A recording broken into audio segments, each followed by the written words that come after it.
Doing? It's okay. Are we on? We messing up stuff? We are missing stuff. We messing up stuff? Sharik, where are we? I don't know. We're in a whimsical world of crowdfunding. We've been gone for a couple of weeks, but now we're back live and we're not in the studio. We're on location at this stunning home for Equity Crowdfunding Week. Do you know anything about Equity Crowdfunding? I know a little bit. A little bit? A tiny bit. Let me see. There's capital, there's investments, there's a lot of things. And I think we don't talk about these things often. No, we don't. So let's talk about them tonight.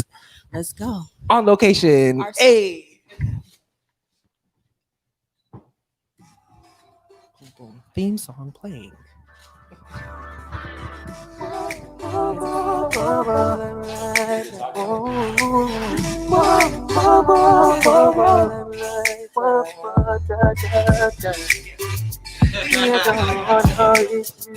Step into the limelight.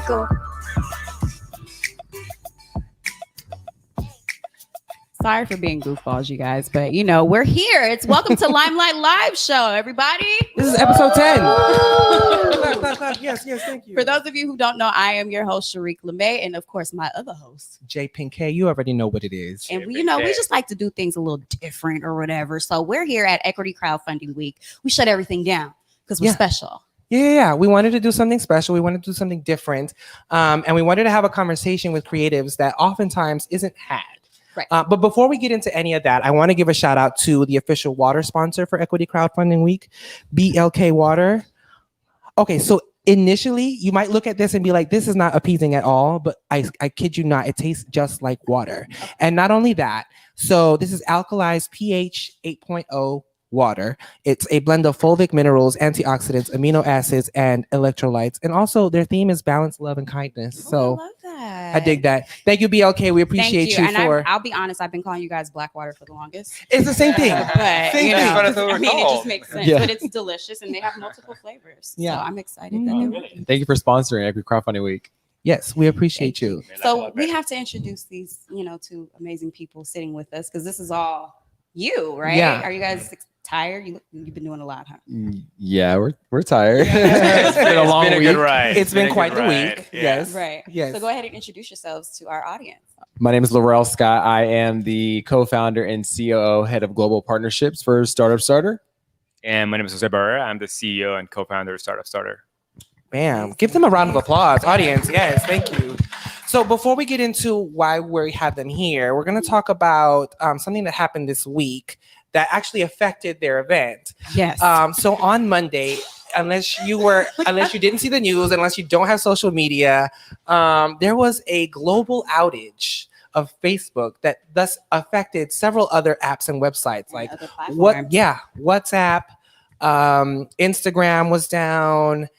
Apparently StreamYard. And so was StreamYard. And StreamYard was the platform that you guys were going to use to launch the conference. Right. And it just so happens that 11 minutes before they were supposed to go live on Monday morning, the global shutdown happened. We had to go to Twitter to find out that the topic was already trending and realize good old Twitter. They can't even go live. Yeah. Talk to us about what that was like. Do you want to go? Yeah. Man, it was nerve-wracking because we had done so much leading up to the conference. I mean, we started putting the conference together, 7 weeks ago, if not longer, I would say. And like you said, 11 minutes before we went live, when we actually hit the live button, we were like, it's not going. It's not going. And then StreamYard had a memo that came across the screen that said 11 minutes ago, something happened and it went down. And we had speakers and CEOs and everyone in this beautiful home ready to be on stage. And we had an embarrassing moment. It was panicking because we didn't know that it wasn't us at the beginning. So it's like, are we messing up? Did we, buy one of them we can chew? What's going on here? And those 11 minutes were just nerve-wracking. Yeah, I can attest. Found out. I was in the control room with them when this was happening. And so they were looking for every possible idea. Was the internet down? Did they connect something wrong? And so I was like, let me see something, because something struck out to me in the memo that came up for StreamYard. It said, we're investigating. I said, investigating is not a word that I like to hear in this scenario. No. That's when I went to Twitter and I saw it and I was like, guys, this is happening around the world. And I mean, if you would those few seconds in the control room, it was like we all had our heads cut off. It was Yeah. insane. What can you do? Your hands were completely tied. And it just goes to speak to the massive conglomerate that Facebook has become. Yeah. Oh yeah. And so many of these companies started off as the companies, such as the companies, Right. the startups that you guys are going to be working with. So to see Right. the power and the influence that Facebook has even over other platforms. And Mhm. StreamYard's only been around, for about a year or two, itself. So imagine what they were feeling. So I definitely feel for you guys. Yeah. It was a tough pill to swallow. I think that for us, I mean, like you said, we thought it was us in the beginning, but I think it came down a little bit when we realized it wasn't us. But we still had to break the news to our sponsors and everything that, like, hey, we can't go live with this conference, and we had schedules throughout the entire day, Monday, of speakers going. But I mean, we're a lean startup. We pivoted really fast, and the rest of the week has been amazing. I think today was like our most amazing day of just speakers and It was everything. the heaviest. And Yeah. to be able to pull it off like today, because the production was just, we pre-recorded at the studio. We had so much. We had cameras, different stages, people coming up in and out, and we had 30 minutes between sessions. It was just so fast. If that. But it worked, Yeah. and to pull off what happened today just took so much practice and work and sweat and tears. But seeing it now just play out was just amazing. I mean, I was here all week and I saw how they pivoted. I mean, it was like, you know what? This happened. There was nothing that we could do. It was out of our control. But the control that they decided to take back with the rest of the week, with the rest of the conference, I mean, hats off to you, because I saw it in action. You said you and your team gathered. You said, we're going to still salvage this event. You restructured your schedule. Mhm. You put speakers, arranged schedules. Like, people flew in for this. Yeah. And and so it's crazy that not crazy, but also it's a positive thing that a lot of your participants were so supportive. Yeah. And even throughout all of that, they knew that it wasn't your fault. They worked with you, and they wanted to see this be a success just as much as you do. Right. So just congratulations on being able to pull that off, because a global outage, that's insane. I mean, the support that we got from the attendees and the people who registered for this conference, who anticipated the conference, was amazing. They were actually in the chat trying to hey, do this, do that. Maybe you guys can go use this. Maybe you guys can stream it on that. And then I think when things let up a little bit, when we realized that all of our sponsors and all of the people who are participating were so supportive, they knew it wasn't us. Right. And I think they really appreciated how quickly we pivoted to make the rest of the week happen. We pre-recorded some of the stuff, since we still had the cameras here. We pre-recorded some stuff that we could stream later, and then we structured it. And yeah, our team was amazing. So was to help us. Josh. Yeah, God, Josh got wow. in. Josh was helping us with our social media, updating that, getting the word out, helping us throughout the whole way, and just I did some things. Yeah. That's amazing. So I wanted to ask, since we brought up Facebook, I have to ask, because I don't know if I don't know if it was a whole conspiracy, but the whole whistleblower thing came out the same day. So I just, from your standpoint in the field, do you guys feel as though Facebook has a responsibility to do better than what they've been doing in terms of navigating how people are putting out information to the public? Yes, for sure. I think they got into a game of money before they got into the game of ethics, and trying to correct that and not grow every year is going to be challenging, Right. but has to be done, because in the long run, it's only going to be more punishing if you don't do it right. No, and I think that's it. It's they have to. There's no excuse, because if it's proven now that, hey, you're changing how people think and you're creating conflict. I think media has a huge responsibility in dividing people. Whatever news you watch, whatever platforms you see, you're so funneled in, and that has to be sorted. And I think on the whole idea of Facebook, it just lets you know how much power they have over all of these platforms and connect into them. It kind of makes other companies reevaluate, hey, should we be doing this? I wouldn't be surprised, because the memo came out not too long after, maybe towards the end of the day, that StreamYard has disconnected all tech that streams into their platform through Facebook. And I'm wondering how many other companies are going to do that, and the effect that that's going to have on Facebook, because it's in a way they're monopolizing the social experience throughout these other companies and not just themselves that they don't necessarily have money in, right? Yeah. Shameless plug. You know, I have to shout out my other company, Binge Wave, because we do have a distribution platform. But immediately when it happened, I called Devin, who is the CEO of Binge Wave, and he didn't even know it was happening, first of all, which was crazy because he was coding all day and just was, you know, away from the world. And I'm like, did you hear what happened? Like, this is an opportunity for Binge Wave to, you know, jump on some PR and say, hey, you know, we're an all-inclusive platform. And I think it's really important for a lot of these platforms, such as yourself, people to investigate ways in which you can create your own, so you're not dependent on YouTube. For sure. You're not dependent especially for social media content creators. Exactly. I mean, that day was nuts for them. Yeah. I can only imagine. Yeah. So head over to Binge Wave. Shout out to Binge Wave. Yeah, definitely. And I thought about that, and I love what you guys were doing. We even discussed the fact that you guys were building your own platform too, and we'll get into that later. Yeah, for sure. So, yeah, for sure. Well, as we pivot, I actually want to get into why we have you here. So you guys are the co-founders of StartupStarter, right? Right. And I don't want to butcher the description or butcher what it is that you do, but essentially you work with startups, and essentially you're a resource and tool for startups, or maybe people who want to get into startups and don't know much about it. I think for Sharik and myself, definitely myself, we both come from creative worlds, and people who work in creative industries, oftentimes we might hear these words like, you know, startup or seed or investments, and maybe we don't know how to utilize them. I want to know first off, I want to know why StartupStarter was created and how creatives can benefit from a company like this. Sure. So we started for startups. That was the model. Why this started was because my wife came to ask me if I can help her start a business. And at the time I was advising one too many companies, and I just didn't have the bandwidth to okay, I can pinpoint you to a bunch of places. And just that thought, because for me, that's how it was. I'm sure it's for everyone else. You have to just go figure it out. And that's the common acceptance. Like, yeah, you just have to just struggle through it. And I'm like, wait, why can't I just send you to one place? You know? Right.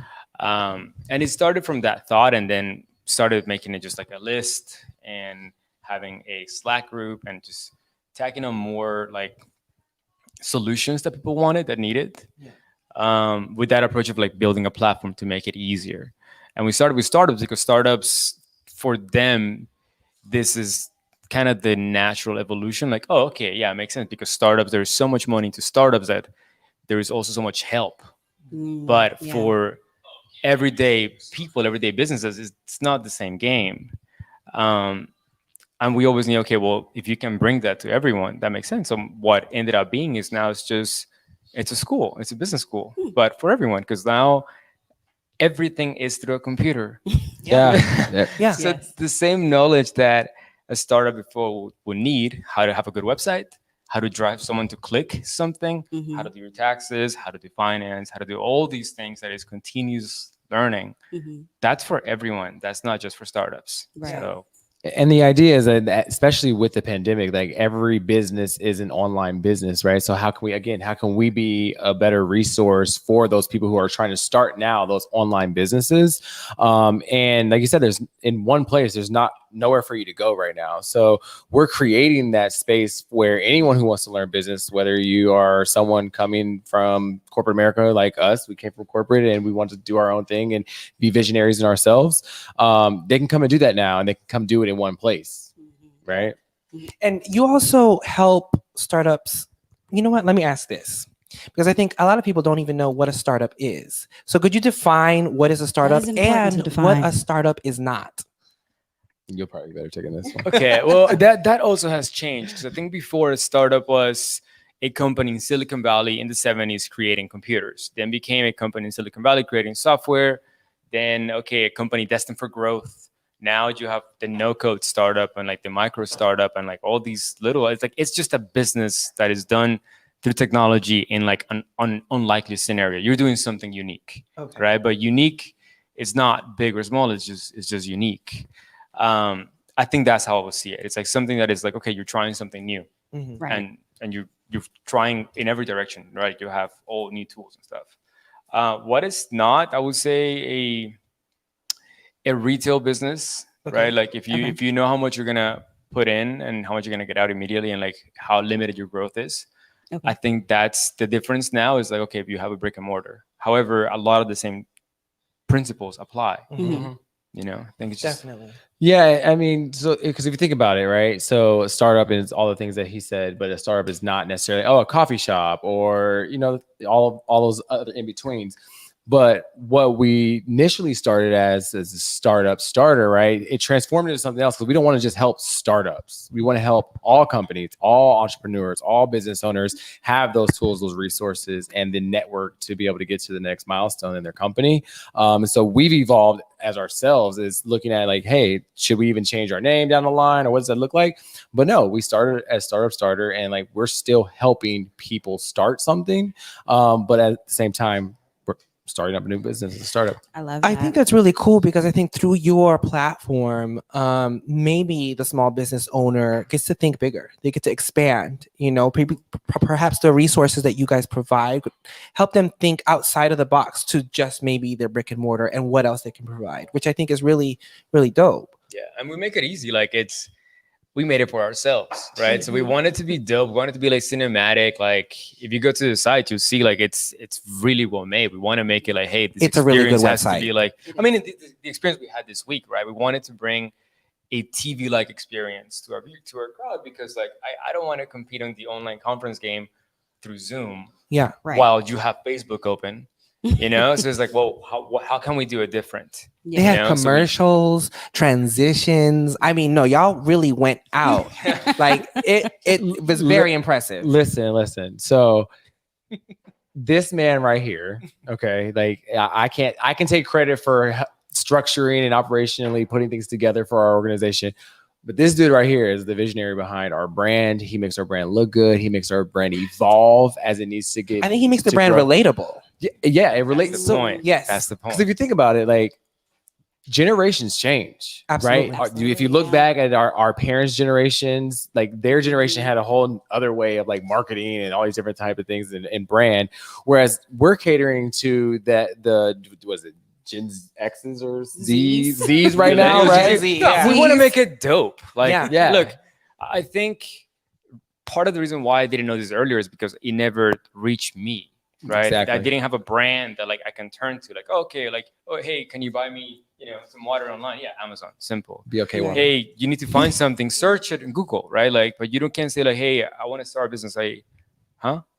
But like, Right. if you have that, and like, part of it is like the message, so you have to make it Relatable. dope. You have to and make dope. it cool. You have to make people want, and that's our education. That's the last piece that I'll say. Like, it's straight to the point. It's the meat and potatoes, Mhm. So I have to admit, I was fortunate enough to go through the whole consultation process with Laurel one day. And I don't even know how long we were on the call, but he really did a whole walkthrough of the entire platform. And I just was sitting there like, wow, oh, you guys thought of that? You thought of that? Just being, as a first time startup co-founder, these certain resources, and I'll let you, explain some of the resources that you guys offer. I was like, oh, cool. So you just have a, cut the middleman, direct, way to get to some of these VCs, these funding opportunities. And you also teach people how to go about it, which I thought was really cool. And, the idea of the startup start, I'm like, oh, this makes sense. This is awesome. I mean, our brand has evolved a lot. I mean, technically, we started the company this year officially. And since then, I mean, we've had different iterations of what we're doing, where we're going, where we plan to elevate to. And I think that it's all been about the use cases of the people who actually use it and getting feedback from our users and our people who have memberships with us. But we've now gotten to a place to where it's all like come together and it's a huge understanding of how people can access the resources, what are the tools they can use, and where can they also learn. So we've created all those elements within it. Right. I think we took it as a startup ourselves, right? So like we had to just jump ship and figure it out on the way down. And it's like, okay, if we want to build a product, it can't just be a bunch of stuff, right? Yeah. Like it has to be stuff that people want, and that requires testing, learning, like failure, crying, But over time, it starts taking shape, and you find the better solutions. That like our streaming platform is like super high def, right? And now we have a studio, and we're able to shoot classes and like make it very nice. And like now our marketplace is getting more and more robust. Like the idea is, can we be like an Amazon for business? Can you always turn to StartupStarter for whatever you need, at any time? So I also wanted to talk about diversity Yes. as well too, Oh, because yeah. I know that is definitely a part of your mission, you're part of your credo. Absolutely. Me coming into this world, I didn't see a lot of me. You know, I was in some of these Y Combinators. For those of you who are not familiar with like startup combinators, is when you come into a cohort with a bunch of different startups and you get mentored and go through all of these different processes where they set you up for your first pre-seed round. I know this is a term I just learned this year. I just learned it this week. To get you ready for your seed rounds of funding. And that's, you know, you have to get people to believe in what you're doing in order to get the funding, right? And I feel like a lot of, you know, BIPOC, you know, founders were running into walls. I had no idea that some of these resources even existed. And so can you guys tell me a bit about, you know, how that played into the overall creation of StartupStarter? So from the beginning with Laurel, right? I'll be very honest. Like I'm an intellectual kid. I'm a nerd. I'm a creative, but I'm a nerd. I love studying and I love researching and doing stuff. And it's just like, you know, I can nerd out designing or studying or whatever. And I feel Laurel brought a different like aspect to it, a different like coolness, a more like connection to the mainstream that I didn't have. From the get-go, it's like, okay, this is good. And then the team just kept on building that way. You know, we have every kind of nationality. We have gay, lesbian, Black, Latino, white, Indian, you name it. We have a 57-year-old Italian creative director, super macho, that like, you know, like it's everything. And it's just good. It's so reflective of the world. Yeah. Absolutely. And that's how but if you notice, like even with Equity Crowdfunding Week, when we put it together, if you look at it, right, there was a lack of, you know, of minorities that were actually involved in equity crowdfunding. But when you look at the brand speaks to minorities. It speaks to the evolution of where we are in culture. I mean, you had the Black Lives Matter movement. You have all these different things that are going on. I'm Black. He's Colombian. I'm gay, right? He's straight. But there's He's a veteran. He's a veteran, right? So there's all these aspects. And when you really look at it, like our brand is reflective of that. Inside and out, and the way we project ourselves to people who come and see us. And I think that's what a lot of times gravitates people towards us as well, is like they see us and they realize like, dang, these dudes can build quick. They can do a lot of stuff. They really reach the people, right? And that's the whole idea of it. That's the reason why I make the partnerships that I do for our organization. That's the reason why we have the conversations that we do behind closed doors, because we actually curate everything about the brand, everything about how we operate, where we're going next. We curate it in a way that we'll go back and forth and have disagreements about like, hey, what should we do? What should we not do? But at the end of the day, we're always the united front in terms of what our next step is in growth for the organization. It's the intentionality. Yeah, absolutely. Definitely. Which is amazing. That's dope. So I want to move to the creation now of Equity Crowdfunding Week and this event that StartupStarter hosted, that StartupStarter created. This was a week-long event. You had panels, workshops, fireside chats, keynote speakers from all over. I mean, people flew in from different industries. Y'all was fluing people out. They got flued out. They flew out. Well, actually, they flew themselves out in out. support of this conference. Support of us, That's awesome. So tell us why StartupStarter created Equity Crowdfunding Week, what equity crowdfunding is, and what we could learn from it. And before you do that, you mentioned 7 weeks. 7 weeks is a very short amount of time, people, to put together a conference. I have been a part of it. So kudos to you guys, because you said it. And I was like, that's like barely 2 months. So amazing. Well, we didn't initially intend for it to be as big as it got. Initially, we wanted a small conference, bringing the industry together. We come from outside of the equity crowdfunding industry, and so when the word got out, we also realized that they haven't had something like this in the industry in a decade. So they're trailblazers. Right? So when people got a hold of like that we were doing it, it spread like wildfire. Within a matter of weeks, it spread like wildfire, and everyone wanted to be a part of it. Everyone wanted to get on it. I think that's when I started not getting sleep, and I was literally in the car on my laptop, sending emails as much as I could anywhere I was going, in an Uber, whatever it was. Calls. Like nonstop. I would call this guy and be like, I'd have to call you in like 9 hours because I can't get off the phone. Definitely. we started it because equity crowdfunding is a way for people to invest in companies, in any kind of company, and for people to raise capital from anybody, right? So it democratizes investments for people, and it helps people build companies. So for our startups in our program, it's just a great resource, and we do these conferences to educate, and they're completely free. Last time we did it on no code for like 2 weeks, and you can learn every kind of skill on a computer for 2 weeks of the simplest version through like no code tools. So like anybody, you don't have to code anything. It's just drag and drop. And this one was going to be the same. So we took it from that perspective. And I think as we started going deeper into it, we realized the financial part of it and the investment side and that whole world with it, which is so mission driven. But it's still very, I wouldn't say dark, but it's not mainstream at all. It's people just don't really know about it. Yeah.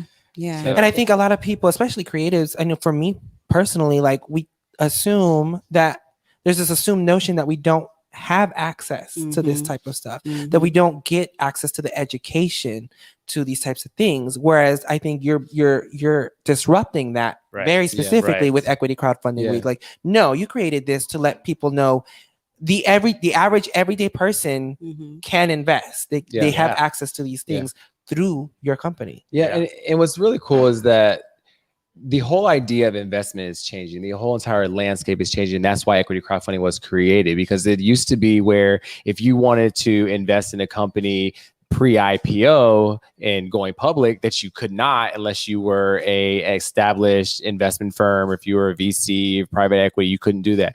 But because regulations are changing, that a lot of us, especially those of color, do not see those regulations changing. Now, equity crowdfunding, because of the Jobs Act, has allowed individuals not only to invest in companies, but startups and companies to be able to actually raise capital from the people and the companies that will support them. And it just makes it easier for them. And that's kind of like the ground level, without going super deep into it, and make people. And if you need a key for all of these terms, you can just go over to StartupStarter Co.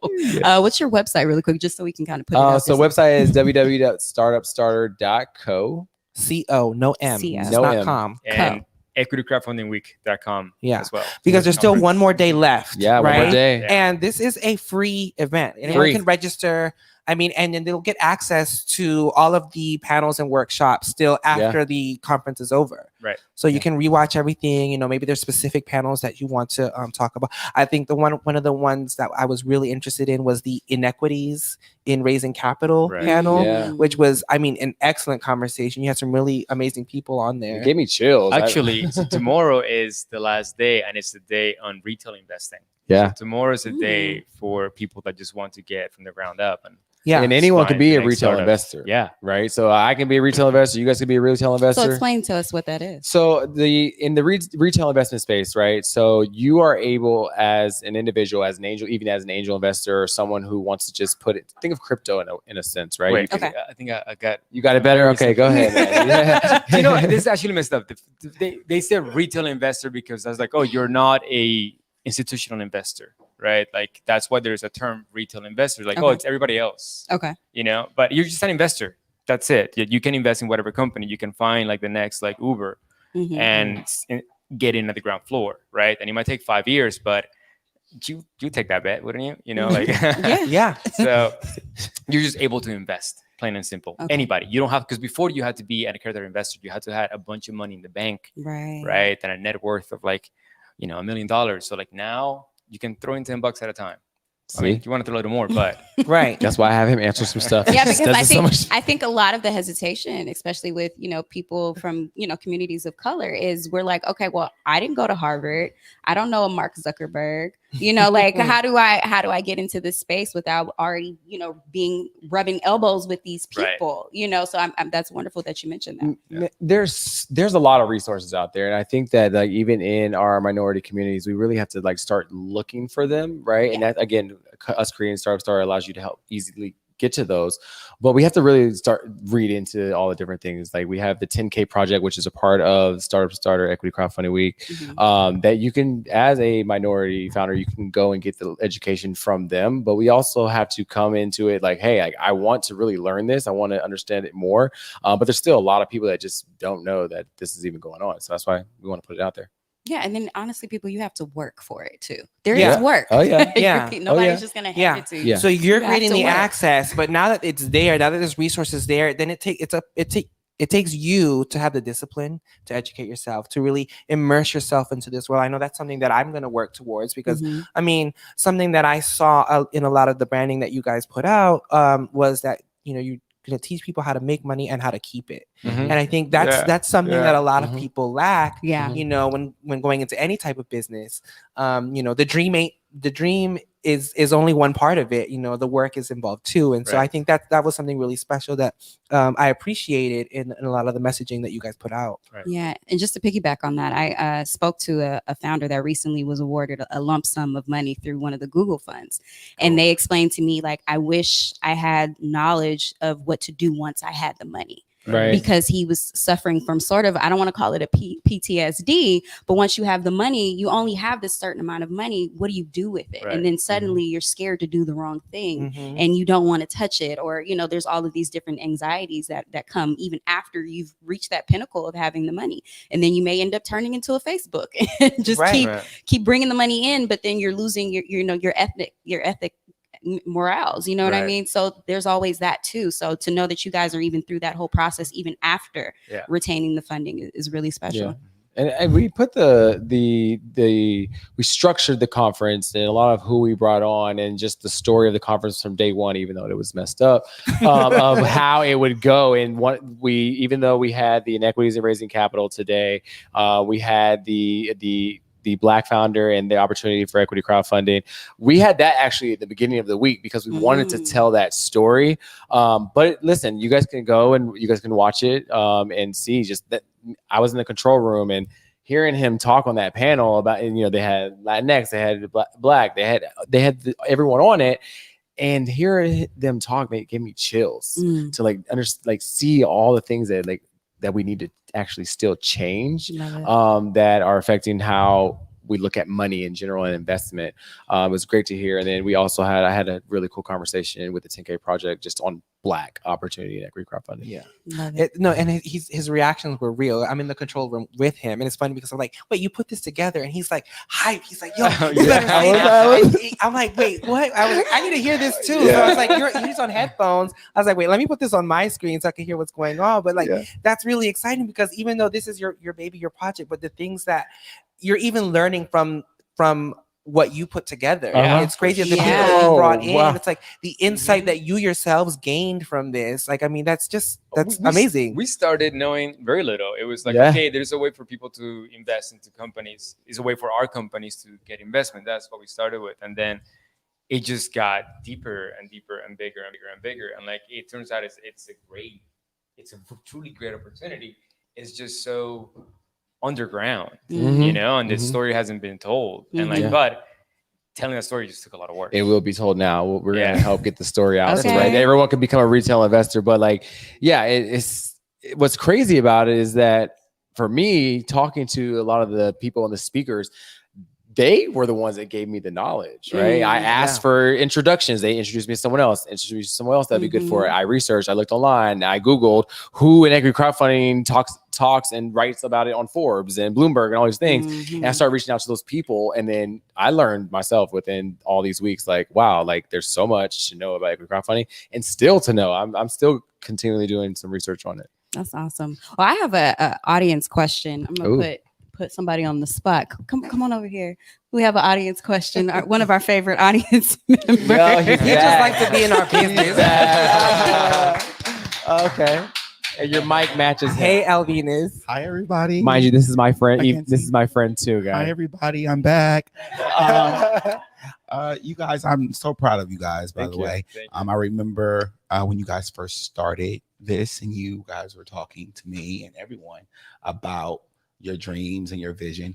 And how does it feel to like quit your jobs and get here now? Like that is like it's coming quit full their circle, jobs. and they really quit their jobs. They were like, man, like I'm done, and now they're here. So I just wanted to check in. I feel like Giving a that's lot. a good question. You're giving us a lot. Man, Thank you, Elvinus. Thank you, Go ahead, you go Elvinus. first. I think that was the biggest thing, is like being able to fully learn something new and be able to just depend on yourself and do what you want. Forget everything else. That alone to me is like, I'm winning.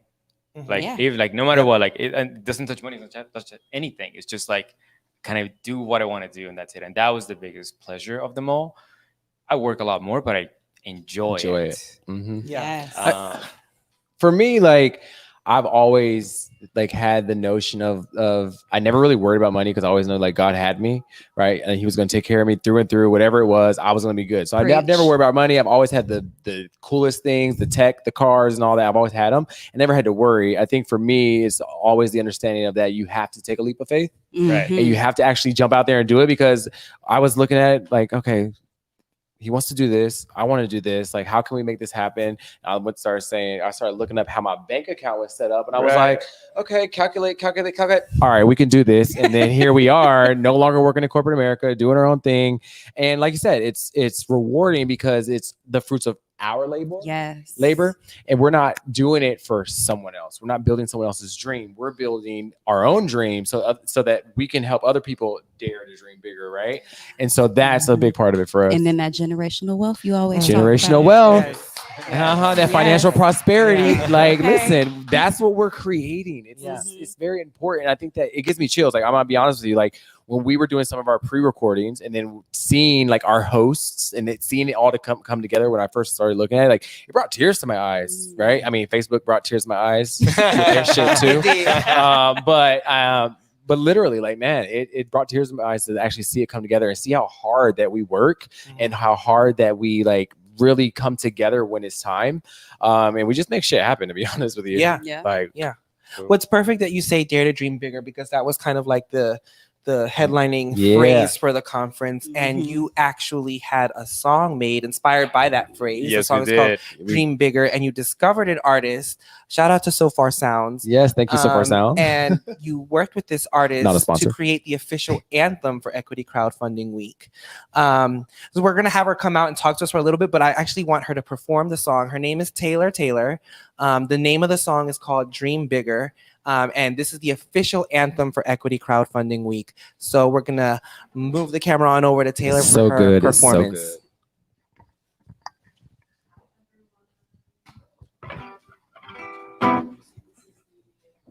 Crowdfunding Week 2021 anthem.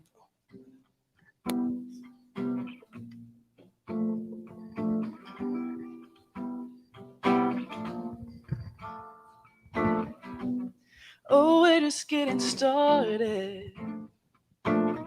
You're gonna wanna be a part of this.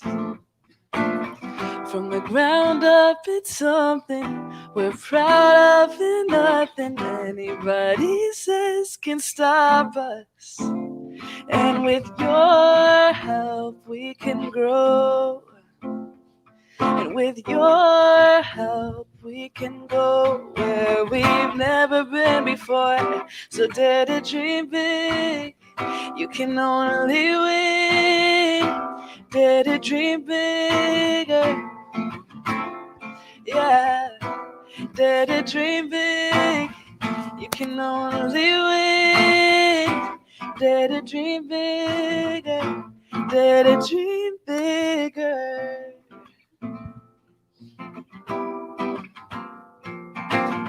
Defying all the odds, no matter what once was. I'm hustling because I know the future is bright. Though I can barely see the steps in front of me, I've got my community and I'm ready for the ride. And with your help, we can grow. And with your help, we can go where we've never been before. So dare to dream big. You can only win. Dare to dream bigger. Yeah. Dare to dream big. You can only win. Dare to dream bigger. Dare to dream bigger.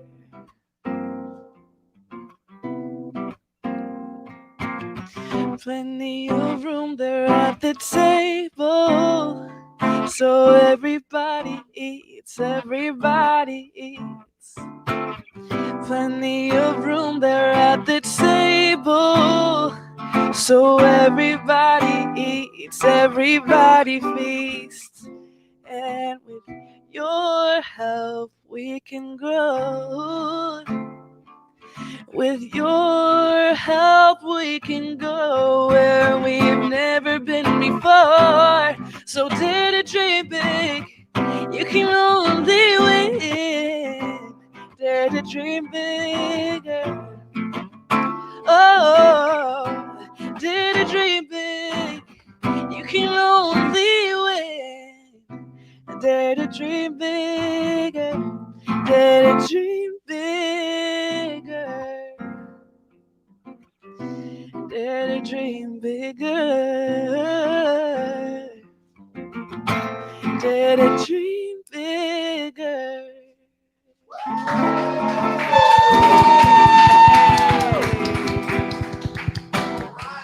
Yes. Thank you so Taylor, much. Taylor, please come join us Please on the join stage. us. Yeah. That was so awesome. Y'all got a theme song? We got a whatever? theme song. We got a theme song. We did. Listen, Y'all got We a, did. she's talking about Good having job. seats at the Yeah. table, honey. Please have a seat, Taylor. Yeah. That was one more applause, please, for Taylor. I felt that. I felt that. I felt that. Thank you. Thank you. So Thank you. I was listening to the lyrics. Perfect. You talked about having a seat at the table. We were here talking about BIPOC and you know, people of color having that seat at the table. Please tell us, you know, what inspired this song. Absolutely. I was so excited when Laurel came to me with this opportunity and wanted this song wrote just for this week. It's kind of an interesting topic. You don't hear a lot of songs that are specifically like in that crowdfunding sort of a world. So yeah.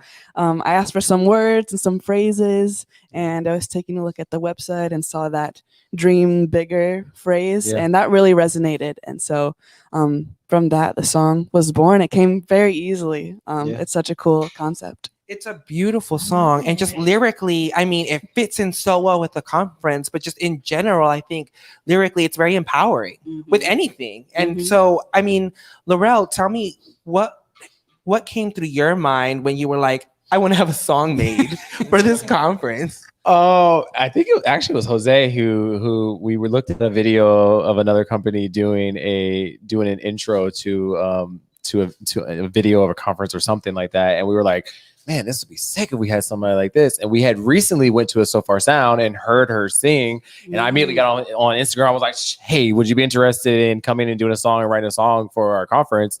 Immediately we hooked up. I connected her with Josh, and they made it happen. We were on a call and came up with some like words, and like she really wants to know, like, tell me more about it. What is it about? And then I just broke it down, like what he kind of explained, what I explained about what equity crowdfunding is. And then she took some of those keywords and like blew us away. Actually, Yeah. man, she came back. She pre-recorded it, came back, and we were like, damn, this song is sick. Like it's perfect, right? And then the way just the lyrics and the way she like the depth and what she felt when she was singing it. And then we took it to another level and we created a music video for it. A really dope music video. Wow. This man had us on a hike on a in mountain, the heat, in the full heat, makeup, sweating, climbing all through. We picked a spot. We were like, hey, where will we have her do it? And I was like, you know what?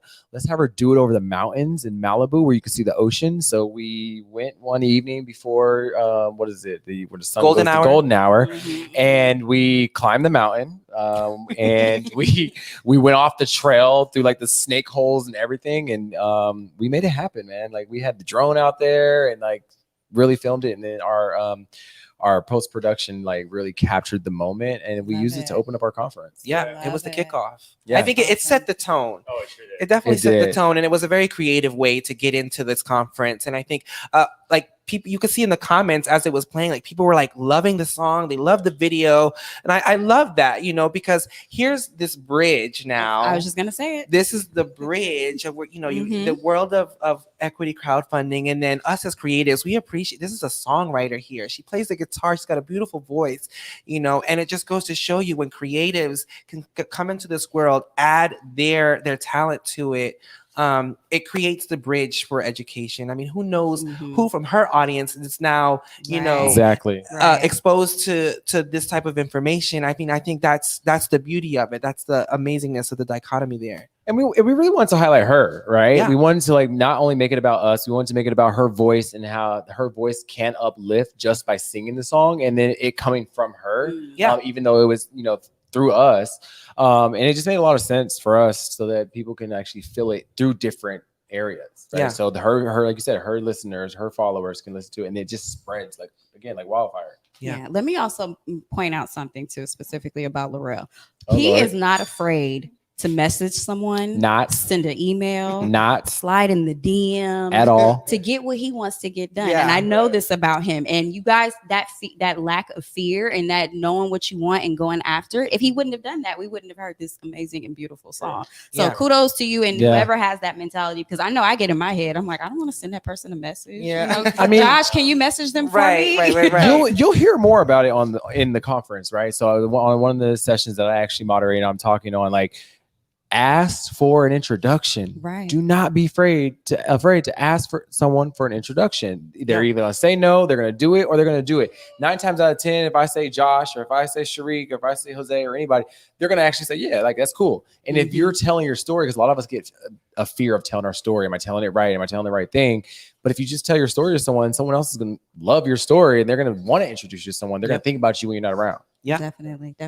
And then please tell us and our audience where they can find you. Yeah. Other Yes, music yes. that we want to hear. Her where we music's can great, listen guys. to it. Thank you. Again, my name is Taylor, which is my real name. You can find my website at taylormusic.com. Also on social media, all platforms at Taylor2Music. Yes. Awesome, Yeah, awesome, come to the last day of Equity Crowdfunding Week, and we'll play it again. And Yeah, you'll see the music video. you'll see the music again, yeah. video. I So wanna see definitely this go music in. You can video. register. You can come watch it live. Yeah, it's exciting. Thank you so much. Thank for being you a part so of this much. with We us. appreciate Thank you so much. Beautiful, Taylor. beautiful. Well, I just want to give, the two of you one more chance. If there's anything else you want our audience to know or some lasting words, anything deep and profound, we're here for it. Yeah, dare to dream bigger. Yeah. Just take chances. It really, if you believe, it really pays off. And if you believe, to me, if you get religious, that's faith. That's, call it what you want to call it. Like, Mhm. as long as you believe, it'll work out. So just take a chance. Dare to dream bigger. Take a chance and take action. Yeah, I think I would say really get out there and understand what access you have, what's available to you, who you can reach out to, not only reach out to in your community, but outside your community, in your network, outside your network, to really like do the things that you want to do. And again, dare to dream bigger is like take your dream to the next level, because the resources are there for you to do it. You just gotta know where to find them, and then you can go to StartupStarter.co and you can find them with us. Yeah. Well, yes. Well, thank you all so much. We're going to wrap here so we can party with all these lovely people. Quickly, I want to give a shout out to the Good News Radio team. that put this together. Listen. Shout out to Kristen, Keith, everybody that showed up. We love and appreciate you guys. Shout out to y'all for having this amazing house. Yes. Yes. Oh my gosh, y'all, this Yeah. house is incredible. Yeah. It's so beautiful. And then please make sure you are following Limelight Live show. Connect with us, talk with us. We can connect you to them, but you also have their websites and everything. So get out there. Just go be great. Dare to dream big. Register And for thank you Equity guys. Crowdfunding Week. Yeah. Oh, Thank you guys for having us and shedding Yeah. light on It's this been a even more, pleasure. even in your community Absolutely. of followers. And thank you to our sponsors for the conference, for real. Yeah. Like, you guys really have done good. You want to shout them out? Who were Be your okay. sponsors? We had so many. So we had Dalmore Group, we had Issuance, we had Dealmaker, we had Realpha. Check out their real estate space that they work in. It's amazing. From Brex to Lockstep to you name it. Keep going. Actually, look, I think there's something meaningful here. Few of the companies that sponsor this are equity crowdfunding for real estate. So anybody, there's one. So Realpha, now anybody, it's like Robinhood for Airbnb. So anybody can invest into Airbnb What's it called properties. again? What's it Realpha. It's called Okay. Realpha. We're going on Yeah. that website. Yeah, It's nice. and Rove. Calvin You Cooper. also have Calvin Cooper from Rove. He's amazing. He's LGBTQ. He's black. He's doing amazing things in the real estate space. And then really cool is City Funds and Nada. They teamed up together to create City Funds Republic and Nada. Teamed up for City Funds, and they're helping you invest back into your own city. And they've launched already in Austin and Miami. So you can really like get out there and do a lot. But check out everyone. The sponsors have been all of the participants of the conference. We definitely want to thank everyone for being a part of this with us. It's been a long journey. You guys helped us get here, and tomorrow's the last day, but it's going to be big as well. What can they look forward to on the last day? So tomorrow we will talk about the retail investor, which is everyone, right? So definitely tune into that. We'll also have conversations from just some of the people from the industry that will talk about what they're doing to make a difference and changes as well. Yeah. Well, there it is, you guys. There you have it. We are Thank you. Limelight Live show on the Good News Radio as well as on LeMayday.com. I am Shariq LeMay. I'm J Pink K. You already know what it is. Thanks for rocking We with us. love you. Bye, y'all. Thank you guys. Bye. Take care. Bye.